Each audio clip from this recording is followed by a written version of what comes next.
Marpalli media YouTube ಚಾನಲ್ಲಿಗೆ ತಮ್ಮೆಲ್ಲರಿಗೂ ಆದರದ ಆತ್ಮೀಯ ಸ್ವಾಗತ. ಸ್ನೇಹಿತರೆ, ಇಂದು ನಾನು ಶಿವಮೊಗ್ಗ ಜಿಲ್ಲೆಯ ಸಾಗರ ತಾಲೂಕಿನಿಂದ ಕೇವಲ 6 ಕಿಲೋಮೀಟರ್ ಸನಿಹದಲ್ಲಿರುವ ಇಕ್ಕೇರಿ, ಮಲೆನಾಡಿನ ಹೆಮ್ಮೆಯ ನಾಯಕರು ಆಳಿದಂತಹ ರಾಜಧಾನಿಯಾಗಿ ಮೆರೆದಂಥ ಐತಿಹಾಸಿಕ ಸ್ಥಳದ ಬಗ್ಗೆ ಸಂಕ್ಷಿಪ್ತ ಮಾಹಿತಿ. ಇಂದು ಒಂದು ಚಿಕ್ಕ ಹಳ್ಳಿಯಾಗಿ ಕಂಡರೂ ಸಹ ಹಿಂದೆ ಕೆಳದಿ ನಾಯಕರು ಕೆಳದಿಯ ನಂತರ ಇಕ್ಕೇರಿಯನ್ನು ಎರಡನೆಯ ರಾಜಧಾನಿಯಾಗಿ ಮಾಡಿಕೊಂಡು ಇಲ್ಲಿರುವಂತಹ ಅಘೋರೇಶ್ವರ ದೇವಾಲಯವನ್ನು ಅದ್ಭುತವಾಗಿ ನಿರ್ಮಿಸಿ ಕಲೆಯ ಸೌಂದರ್ಯವನ್ನು ಬೆಳಗಿಸಿದ್ದಾರೆ. ಸ್ನೇಹಿತರೆ, ಶಿವಮೊಗ್ಗದಿಂದ ಕೇವಲ 75 ಕಿಲೋಮೀಟರ್ ದೂರದಲ್ಲಿರುವಂತಹ ಈ ಇಕ್ಕೇರಿ ಪ್ರಶಾಂತವಾದಂತಹ ಸ್ಥಳದಲ್ಲಿ ಸಾಂಸ್ಕೃತಿಕ ಕಲೆಯ ಬೀಡನ್ನು ಹೊಂದಿದಂತಹ ಹೊಯ್ಸಳ ದ್ರಾವಿಡ ಶೈಲಿಯ ವಿಜಯನಗರದ ಶೈಲಿಯ ಸ್ಪರ್ಶದ ವಾಸ್ತುಶಿಲ್ಪವನ್ನು ಹೊಂದಿದೆ. ಇಂತಹ ಅಘೋರೇಶ್ವರ ದೇವಾಲಯವನ್ನು ದರ್ಶಿಸುವಂಥ ಮಹಾಭಾಗ್ಯ ನಮ್ಮದು. ಸ್ನೇಹಿತರೆ, ತಾವು ನೋಡ್ತಾ ಇದ್ದೀರಿ ದೇವಾಲಯದ ಹೊರಾಂಗಣದ ದೃಶ್ಯ. ಎಷ್ಟು ನಿರ್ಮಲವಾಗಿ ಪ್ರಶಾಂತವಾಗಿದೆ ಅನ್ನೋದನ್ನು ತಾವು ನೋಡ್ತಾ ಇದ್ದೀರಿ. ಈ ದೇವಾಲಯದ ನಿರ್ವಹಣೆಯನ್ನು ಆರ್ಕಿಯಾಲಜಿಕಲ್ ಸರ್ವೆ ಆಫ್ ಇಂಡಿಯಾ ಅವರು ಮಾಡ್ತಾ ಇದ್ದಾರೆ. ಹಾಗಾಗಿ ಇಲ್ಲಿ ಸ್ವಚ್ಛತೆ ಇದೆ, ಪರಿಸರಕ್ಕೂ ಯಾವುದೇ ರೀತಿಯ ಧಕ್ಕೆಯಾಗಿಲ್ಲ. ಸ್ನೇಹಿತರೆ, ಈ ಇಕ್ಕೇರಿಯನ್ನು ನಮ್ಮ ಹೆಮ್ಮೆಯ ಮಲೆನಾಡಿನ ಕೆಳದಿ ಅರಸರುಗಳು 16ರಿಂದ 17ನೇ ಶತಮಾನಗಳಲ್ಲಿ ಸುಮಾರು 120 ವರ್ಷಗಳ ಕಾಲ ಈ ಇಕ್ಕೇರಿಯನ್ನು ರಾಜಧಾನಿಯನ್ನಾಗಿ ಮಾಡಿಕೊಂಡಿದ್ರು. ನಂತರ ಇಲ್ಲಿಂದ ಅವರು ಭುವನದುರ್ಗ ಅಲ್ಲಿಗೆ ರಾಜಧಾನಿಯನ್ನು ಸ್ಥಳಾಂತರ ಮಾಡಿಕೊಂಡ್ರು ಅನ್ನುವಂಥದ್ದು ಇತಿಹಾಸದಿಂದ ತಿಳಿದುಬರುತ್ತೆ. ಸ್ನೇಹಿತರೆ, ತಾವು ನೋಡ್ತಾ ಇದ್ದೀರಿ ದೇವಾಲಯದ ಮುಂದುಗಡೆಯ ದೃಶ್ಯ. ಈಗ ಈ ದೇವಾಲಯಕ್ಕೆ ಬಂದಾಗ ಹಿಂದೆ ಹೇಗಿತ್ತು, ಇನ್ನೂ ಎಷ್ಟೆಷ್ಟು ಕಲಾತ್ಮಕವಾದಂತಹ ದೇವಾಲಯಗಳು ಇಲ್ಲಿ ಇದ್ವು ಅನ್ನೋದನ್ನು ನಾವು ಹೇಳೋದಕ್ಕಾಗದೇ ಇದ್ರೂ ಈಗಿರುವಂತಹ ನಮ್ಮ ಕಣ್ಣಿಗೆ ಕಾಣುವಂತಹ ದೇವಾಲಯಗಳದ ಚಿತ್ರಣವನ್ನು, ಮಾಹಿತಿಯನ್ನು ನೀಡೋದಕ್ಕೆ ನಾನು ಪ್ರಯತ್ನ ಮಾಡ್ತಾ ಇದ್ದೇನೆ. ಸ್ನೇಹಿತರೆ, ಒಂದು ವಿಚಾರ ಅನಿಸುತ್ತೆ ಅಲ್ವೇ, ಇಲ್ಲಿರುವಂತಹ ಶಿವಲಿಂಗ ಇದೆಯಲ್ಲ, ಅದರ ದರ್ಶನ ಮಾಡಿದಾಗ ಸಾಮಾನ್ಯವಾಗಿ ಎಲ್ಲ ಲಿಂಗಗಳಂತೆ ಇಲ್ಲಿ ಲಿಂಗ ಕಾಣಿಸುತ್ತೆ, ಶಿವಲಿಂಗ ಕಾಣಿಸುತ್ತೆ.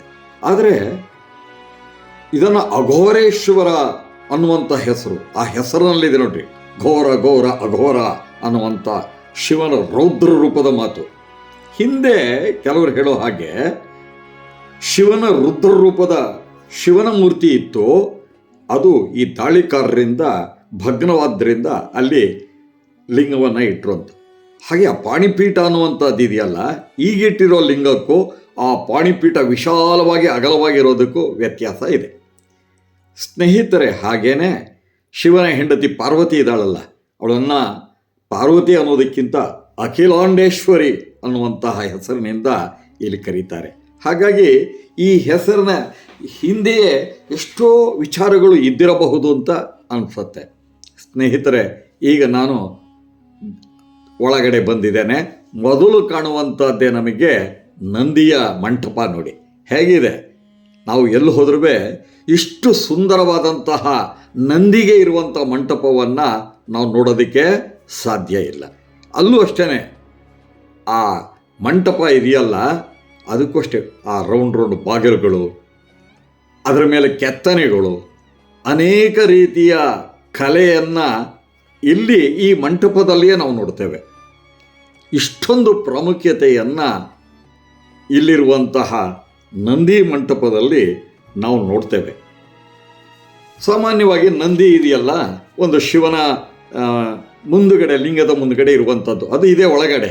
ಆದರೆ ಈ ನಂದಿಗೆ ವಿಶೇಷವಾಗಿ ದೊಡ್ಡದಾದಂಥ ಇದು ನಂದಿ, ಸುಮಾರು 7 ಅಡಿಯ ಎತ್ತರ. ಆಮೇಲೆ ಅದರ ಆಭರಣಗಳ ಕೆತ್ತನೆ ಹೇಗಿದೆ ನೋಡಿ, ಪ್ರತಿಯೊಂದುವೇ ಅತ್ಯಂತ ಅದ್ಭುತವಾಗಿ. ಆ ಗಂಟೆ ಇರಬಹುದು, ಹಾಕಿರುವಂಥ ಅದಕ್ಕೆ ಆಭರಣ ಇರಬಹುದು ನೋಡಿ. ಹಿಂದ್ಗಡೆ ಆ ದೃಶ್ಯವನ್ನು ತೋರಿಸ್ತಾ ಇದ್ದೇನೆ. ಎಷ್ಟು ಸುಂದರವಾಗಿ ಶಿಲ್ಪಿ ಈ ನಂದಿಯ ರಚನೆಯನ್ನು ಮಾಡಿದ್ದಾನೆ ಅನ್ನೋದನ್ನು ನಾವಿಲ್ಲಿ ನೋಡಬಹುದು. ಸ್ನೇಹಿತರೆ, ಈ ನಂದಿ ಇದೆಯಲ್ಲ, ಇಲ್ಲಿಂದಲೇ ಅಘೋರೇಶ್ವರ ಲಿಂಗವನ್ನು ಮತ್ತು ತಾಯಿ ಪಾರ್ವತಿ ಅಖಿಲಾಂಡೇಶ್ವರಿಯನ್ನು ನೋಡ್ತಾ ಇದೆ ಅನ್ನೋ ಹಾಗೆ. ಈಗ ನಾವು ಅದನ್ನು ಆ ನಂದಿಯ ವಿಗ್ರಹದಿಂದ ಮುಂದಕ್ಕೆ ಬಂದಿದ್ದೇವೆ. ಆ ಮಂಟಪದಿಂದ ಇದೇ ಅಘೋರೇಶ್ವರ ದೇವಸ್ಥಾನದ ಮುಂಭಾಗ. ಸ್ನೇಹಿತರೆ, ಒಳ್ಳೆ ಆನೆಯ ಸುಂದರವಾದಂತಹ ಚಿತ್ರಣ, ಹಾಗೇನೆ ಅನೇಕ ರೀತಿಯ ಕೆತ್ತನೆಗಳು ನೋಡಿ ಹೇಗಿದೆ ಆ ಗೋಡೆಯ ಮೇಲೆ, ಕಲ್ಲಿನ ಗೋಡೆಯ ಮೇಲೆ. ಇದು ಗ್ರಾನೈಟ್ ಕೆಂಪು ಕಲ್ಲಿದ್ದ ಹಾಗೆ. ಸಾಮಾನ್ಯವಾಗಿ ನಾವು ಯಾವ್ದಾದ್ರು ದೇವಸ್ಥಾನಗಳಿಗೆ ಹೋದರೆ ಈ ಕರೆ ಕಲ್ಲಲ್ಲಿ ಇರುವಂತಹ ಗೋಡೆಗಳನ್ನು ನೋಡಿದ್ರೆ, ಇಲ್ಲಿಯ ವಿಶೇಷ ಏನಂದರೆ ಕೆಂಪು ಕಲ್ಲುಗಳು. ಸಾಮಾನ್ಯವಾಗಿ ರಾಜಸ್ಥಾನದಲ್ಲಿ ನಾವು ನೋಡ್ತೀವಿ ನಾವು ಕೆಂಪಿನ ಕಲ್ಲುಗಳು. ಇದು ಈ ಗ್ರಾನೈಟ್ ಇದೆಯಲ್ಲ ಕೆಂಪು, ಅದರಿಂದ ಮಾಡಲ್ಪಟ್ಟಿದೆ. ನಾವು ಈ ದೇವಾಲಯ ಇದೆಯಲ್ಲ, ಇದೇನು ವಿಶೇಷ ಏನು ಗೊತ್ತಾ, ಸುಮಾರು ನನ್ನ ಲೆಕ್ಕದಲ್ಲಿ ಒಂದು 5 ಅಡಿ 6 ಅಡಿ ಬರೀ ತಳಪಾಯವೇ ಇದೆಯೇನೋ ಮೇಲ್ಗಡೆ, ಭೂಮಿಯ ಮೇಲ್ಗಡೆಯಿಂದ. ಒಳಗಡೆ ಗೊತ್ತಿಲ್ಲ, ಭೂಮಿಯ ಒಳಗೆ ಎಷ್ಟರ ಮಟ್ಟಿಗೆ ಹೋಗಿದೆ ಅನ್ನೋದು. ಭೂಮಿಯ ಮೇಲ್ಗಡೆನೆ ಸುಮಾರು 5-6 ಅಡಿ ಎತ್ತರದ ತಳಪಾಯ. ಆಮೇಲೆ ಆ ಕೆತ್ತನೆಗಳನ್ನು ನೋಡಬೇಕು. ದ್ವಾರಪಾಲಕರು ನೋಡಿ ಎಷ್ಟು ಅದ್ಭುತವಾದಂತಹ ಕೆತ್ತನೆ ಈ ಅಘೋರೇಶ್ವರ ಟೆಂಪಲಲ್ಲಿದೆ ಅಂತ. ಹಾಗೆ ಪಕ್ಕದಲ್ಲಿ ನೋಡ್ತಾ ಇದ್ದೀರಿ ಪಾರ್ವತಿಯದ್ದು, ಅಂದರೆ ಅಖಿಲಾಂಡೇಶ್ವರಿ, ಅದು ಅಷ್ಟೇ ಅತ್ಯಂತ ಸುಂದರವಾಗಿ. ಅಘೋರೇಶ್ವರ ದೇವಾಲಯದಲ್ಲಿ ಎಂತಹ ಶಿಲ್ಪಕಲೆ, ವಾಸ್ತುಶಿಲ್ಪ ಇದೆಯೋ ಹಾಗೇನೆ ಈ ಅಖಿಲಾಂಡೇಶ್ವರಿ ತಾಯಿಯ ಗುಡಿಯೂ ಸಹ ಅಷ್ಟೇ ಸುಂದರವಾಗಿದೆ ನೋಡಿ. ತಾವು ನೋಡ್ತಾ ಇದ್ದಾರೆ ಅದರ ಮುಂದ್ಗಡೆ ಉದ್ಯಾನವನವನ್ನು ಮಾಡಿರೋದು. ಎಲ್ಲವೂ ಸಹ ಅಲ್ಲಿಗೆ ಹೋದಾಗ ನಮಗೆ ಬೆರಗು ಹುಟ್ಟಿಸುತ್ತೆ. ನಾವು ಈ ಅಖಿಲಾಂಡೇಶ್ವರ ದೇವಾಲಯದ ಒಳಗೆ ಬಂದಾಗ ಗಣೇಶ, ಸುಬ್ರಹ್ಮಣ್ಯ, ಮಹಿಷಾಸುರ ಮರ್ದಿನಿ ಅವೆಲ್ಲ ಅಲಂಕೃತಗೊಂಡಂತಹ ಗರ್ಭಗುಡಿಯ ಮುಂದುಗಡೆ ಇರುವಂತಹ ಒಂದು ಗೂಡು ಅಂತ ಹೇಳ್ತಾರಲ್ಲ, ಅದರಲ್ಲಿ ಆ ಗೂಡು ಅಷ್ಟೇ ಸುಂದರವಾಗಿಯೇ ಇದೆ. ಮಹಿಷಾಸುರ ಮರ್ದಿನಿ ಇರ್ಬೋದು. ಪ್ರತಿಯೊಂದರ ಕೆತ್ತನೆ ಅದ್ಭುತವಾಗಿದೆ ಸ್ನೇಹಿತರೆ. ತಾವು ನೋಡ್ತಾ ಇದ್ದೀರಿ ಇದೇನು ಚಂಡಿಕೇಶ್ವರ. ಇವಂದೇನು ಅಂದರೆ, ಯಾವುದೇ ನಾವು ದೇವಾಲಯಕ್ಕೆ ಹೋದ್ಮೇಲೆ, ದೇವರ ದರ್ಶನ ಮಾಡಿದ ಮೇಲೆ ಈ ಚಂಡಿಕೇಶ್ವರ ಸಾಕ್ಷೀಭೂತ ಇದ್ದಂಗೆ ನಾವು ಇಲ್ಲಿಗೆ ಬಂದಿದ್ದೇವೆ, ಇದನ್ನು ನೀನು ಭಗವಂತನಿಗೆ ತಿಳಿಸಪ್ಪ ಅಂತ ಅಲ್ಲಿ ಚಪ್ಪಾಳೆ ಹೊಡೆದು ಹೇಳುವಂಥ ಮಾತು. ಸ್ನೇಹಿತರೆ, ಈ ದೇವಾಲಯ ನಾವು ಈಗ ಹೊಯ್ಸಳರ ಕಲೆಯನ್ನು ಹೊಯ್ಸಳರು ಆಳಿರುವಂಥ ಜಾಗದಲ್ಲಿ ನೋಡ್ತೇವೆ.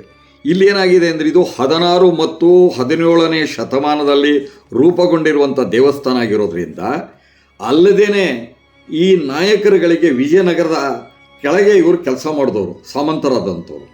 ಅದು ಪತನವಾದ ಮೇಲೆ, ವಿಜಯನಗರ ಪತನವಾದ ಮೇಲೆ ಇವರೇ ಸ್ವತಂತ್ರ ರಾಜರಾದವರು. ಹಾಗಾಗಿ ಈ ವಾಸ್ತುಶಿಲ್ಪ ಇದೆಯಲ್ಲ, ವಿಜಯನಗರದ ಸ್ಪರ್ಶ ಇದೆ. ಹಾಗೆ ಹೊಯ್ಸಳರು ಅವರ ದೇವಾಲಯಗಳನ್ನು ಸಹ ಇವರು ನೋಡಿದ್ದಾರೆ ನೋಡಿ. ಈಗ ನಿಮಗೆ ಇದೊಂದು ಚಿತ್ರ ಬಹಳ ಅದ್ಭುತವಾದದ್ದು. 2 ಹಲ್ಲಿಗಳು, ಅದರ ಮಧ್ಯೆ ಒಂದು ಗೆರೆ ಇದೆ ಅಥವಾ ಒಂದು ಅಡ್ಡವಾದ ಕೋಲಿದ್ದಂಗಿದೆ. ಇವೆರಡೂ ಸೇರ್ಕೊಂಬಿಟ್ರೆ ಪ್ರಳಯ ಆಗತ್ತಂತೆ, ಆ ಕಲ್ಪನೆ. ಹಾಗೇನೆ ಇಲ್ಲೊಂದು ಕೋಳಿಯನ್ನು ನಾನು ನಿಮಗೆ ತೋರಿಸ್ತೇನೆ. ಆ ಕೋಳಿ ಕಲ್ಲಿನ ಕೋಳಿ, ಅದೇನಾದರೂ ಕೂಗಿದ್ರೆ ಈ ಪ್ರಪಂಚ ಪ್ರಳಯ ಆಗತ್ತೆ ಅಂತ. ಅನೇಕ ರೀತಿಯ ವಿಚಾರಗಳನ್ನು ಇದು ಹೊಂದಿದೆ. ಇಲ್ಲಿ ನೋಡಿ ಮೇಲ್ಗಡೆ ನಾವು ಸಾಮಾನ್ಯವಾಗಿ ರಾಷ್ಟ್ರಕೂಟರು, ಚಾಲುಕ್ಯರು ಮತ್ತು ಈ ಹೊಯ್ಸಳರ ಕಲೆಯಲ್ಲಿ ಅಲ್ಲಿ ಈ ಬಳಪದ ಕಲ್ಲುಗಳು ಅದರಲ್ಲಿ ಭಾಳ ನಯವಾಗಿ ಸುಂದರವಾಗಿ ಕೆತ್ತೋದಕ್ಕೆ ಅವಕಾಶ ಇರುತ್ತೆ. ಅದೆಲ್ಲರ ರಚನೆ ಇಲ್ಲಿದೆ ಸ್ನೇಹಿತರೆ. ನೋಡಿ, ನಿಮಗೆ ಈಗ ತೋರಿಸ್ತಾ ಇದೆ ನೋಡಿ, ಆ ಹಂಸ ಇರಬಹುದು, ಆ ಪದ್ಮ ಇರಬಹುದು, ಅಥವಾ ಸಿಂಹದ ಗುರುತುಗಳಿರಬಹುದು, ಮೇಲ್ಗಡೆ ಪುಟ್ಟ ಪುಟ್ಟ ಗೋಪುರಗಳು. ಈಗ ನಾವು ಹಳೆಬೀಡು, ಬೇಲೂರು, ಅಮೃತಾಪುರದಲ್ಲೂ ಮೇಲ್ಗಡೆ ಆ ಪುಟ್ಟ ಪುಟ್ಟ ಗೋಪುರಗಳನ್ನು ಗೋಡೆಯ ಮೇಲೆ, ಕಲ್ಲಿನ ಗೋಡೆಯ ಮೇಲೆ ಕೆತ್ತಿರುವಂಥದ್ದನ್ನು ನಾವು ಕಾಣ್ತೀವಲ್ಲ, ಅದೇ ರೀತಿಯ ಸೌಂದರ್ಯ ಅನ್ನುವಂಥದ್ದು ನಮ್ಮ ಶಿವಮೊಗ್ಗ ಜಿಲ್ಲೆಯ ಸಾಗರ. ಅದು ಕೇವಲ ಸಾಗರದಿಂದ ಕೇವಲ 6 ಕಿಲೋಮೀಟ್ರು ಬೇಕಾದಂಥ ವೆಹಿಕಲನ್ನು ಮಾಡ್ಕೊಂಡು ಹೋಗ್ಬೋದು. ನಿಮಗೆ ತೋರಿಸ್ತಾ ಇನ್ನೊಂದು ಚೇಳಿದೆ ನೋಡಿ. ಈ ಚೇಳು ಅಡ್ಡ ಮಾಡ್ತಾ ಇದೆ, ಅದಕ್ಕೂ ಒಂದು ಇದನ್ನು ಹಾಕಿದ್ದಾರೆ. ಅಂದರೆ ಪ್ರಳಯ ಆಗೋದಾದರೆ ಈ ಚೇಳು ಅದನ್ನೇನು ತಡೀತಾ ಇದೆಯೋನೋ, ಅಥವಾ ಈ 2 ಹಲ್ಲಿಗಳಿಗೂ ಅಷ್ಟೇ ನೋಡಿ, ಮಧ್ಯ ಒಂದು ಗೆರೆ ಇದೆ ಅಥವಾ ಕೋಲಿದೆ, ಅವೆರಡು ತಾಗಕ್ಕೆ ಈ ಚೇಳು ಬಿಡುತ್ತೋ ಇಲ್ವೋ. ಹೀಗೆ ಒಂದು ರೀತಿಯ ನಾವು ಅಲ್ಲಿಗೆ ಹೋದಾಗ ನಮ್ಮ ಮನಸ್ಸಿನ ಕಲ್ಪನೆಗಳಿಗೂ ಸಣ್ಣ ಪುಟ್ಟ ಅವಕಾಶಗಳನ್ನು ಇದು ನೀಡುವಂಥದ್ದು. ಇದರಲ್ಲಿ ಕಲ್ಪನೆ ಎಷ್ಟಿದೆ, ಸತ್ಯಾಂಶ ಎಷ್ಟಿದೆ ಅನ್ನೋದಕ್ಕಿಂತನೂ ಆಗಿನ ಕಾಲದಲ್ಲಿ ಯಾವ ರೀತಿಯ ವಿಚಾರಗಳನ್ನು ಇಲ್ಲಿ ಇಡ್ತಿದ್ರು. ಹಾಗೆ ಕೆಲವು ಈ ಕಾಮಾಸಕ್ತ ಚಿತ್ರಣಗಳು ಸಹ ಈ ದೇವಾಲಯದ ಹೊರಗೋಡೆಯ ಮೇಲಿದೆ. ಅಂದರೆ ಇವನ್ನೆಲ್ಲ ನೋಡ್ಕೊಂಡು ಹೋದಾಗಲೂ ಜಿತೇಂದ್ರಿಯನಾಗಿರಬೇಕು. ಇದೇ ನೋಡಿ ಕಲ್ಲಿನ ಕೋಳಿ, ಅದರ ಕೆತ್ತನೆ ಇದೆ ನೋಡಿ. ಈ ಕೋಳಿ ಏನಾದರೂ ಕೂಗ್ತು ಅಂದರೆ ಪ್ರಳಯ ಆಗತ್ತೆ ಅನ್ನುವಂತಹ ಮಾತು ಇದೆ. ಸ್ನೇಹಿತರೆ, ನಾವು ಒಂದೊಂದು ದೇವಾಲಯಕ್ಕೆ ಹೋದಾಗ ಆ ಕಾಲದಲ್ಲಿರುವಂತಹ ಜನಪದರ ಅಥವಾ ವಿಶೇಷ ಹೇಗಿರುತ್ತೆ ಅನ್ನುವಂಥದ್ದನ್ನು ಇಂಥ ದೇವಸ್ಥಾನಗಳಿಗೆ ನಾವು ಹೋದಾಗ ವಿಚಾರವನ್ನು ಮಾಡಬಹುದು. ಅಂದರೆ ಆ ಕಾಲ ಹೇಗಿತ್ತು ಅಂತ. ಹಾಗೇನೆ ಇಲ್ಲಿ ನೋಡಿ ಜಾಲಸಂದ್ರ ಇದೆ. ಇಲ್ಲಿಂದ ಕಿಟಕಿ ಅಂತ ಹೇಳ್ತಾರಲ್ಲ, ಕಲ್ಲಲ್ಲೇ ಅಲ್ಲಿಂದ ನೋಡ್ತಾ ಇದ್ದರೆ ಆ ದೇವರುಗಳಿಗೆ ಗಾಳಿ ಬೆಳಕು ಬರುವಂಥದ್ದು. ಸ್ನೇಹಿತರೆ, ಇನ್ನೊಂದು ಬಹಳ ವಿಶೇಷ ಅಂದರೆ ಇದು ರಾಜಧಾನಿಯಾಗಿದ್ದರಿಂದ, 2ನೇ ರಾಜಧಾನಿಯಾಗಿದ್ದರಿಂದ ಇಲ್ಲಿ ಟಂಕಸಾಲೆಯೂ ಇತ್ತು ಅಂತ. ಸ್ನೇಹಿತರೆ, ಒಮ್ಮೆ ನೀವು ಇಲ್ಲಿಗೆ ಭೇಟಿ ನೀಡಿ ಹೆಚ್ಚಿನ ವಿಷಯವನ್ನು ಪಡ್ಕೊಳ್ಬೋದು ಅಂತ ಹೇಳ್ತಾ ನನ್ನ ಮಾತನ್ನು ಮುಗಿಸ್ತೇನೆ. ತಮ್ಮೆಲ್ಲರಿಗೂ ಪ್ರೀತಿಯಿಂದ ಧನ್ಯವಾದವನ್ನು ಹೇಳ್ತೇನೆ. ನಮಸ್ಕಾರ.